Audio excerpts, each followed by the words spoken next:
यहाँ आपको भगवान श्री कृष्ण के एक छोटी सी स्टोरी के बारे में बताया जाएगा। यह वीडियो आप आलोक रंगभूमि चैनल पर देख रहे हैं। चैनल को सब्सक्राइब और लाइक करना ना भूले। दुर्योधन की पत्नी का नाम भानुमति था। वो एक बहुत ही सुंदर लड़की थी और जब कृष्ण दुर्योधन के महल में मेहमान बनकर आए तब वो सिर्फ 17 साल की थी। दुर्योधन ने एक षड्यंत्र रचा जिससे कृष्ण को नशे की हालत में लाकर कोई वादा करा लिया जाए।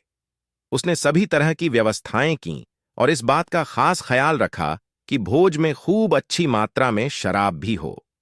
दुर्योधन के दोस्त भी आए और सभी ने इतनी शराब पी कि वे सब नशे में धुत्त हो गए।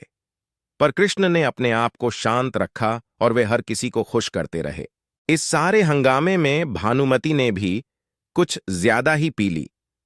जितनी वो पी सकती थी उससे भी ज्यादा। वो एक युवा लड़की थी और उसे इन चीजों की आदत नहीं थी, तो वो नशे में बहकने लगी। कुछ समय बाद सभी लोग बहकने लगे और चीजें काबू से बाहर जाने लगीं। भानुमति अपने पर काबू खो बैठी। वो कृष्ण से लिपट गई और उनके लिए अपनी इच्छा प्रकट करने लगी। कृष्ण ने उसे किसी शिशु की तरह संभाला और वे समझ गए थे कि स्थिति खराब हो चुकी थी।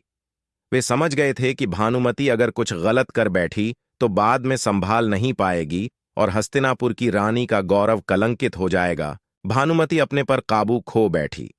वो कृष्ण से लिपट गई और उनके लिए अपनी इच्छा प्रकट करने लगी। कृष्ण ने उसे किसी शिशु की तरह संभाला और वे समझ गए थे कि स्थिति खराब हो चुकी थी।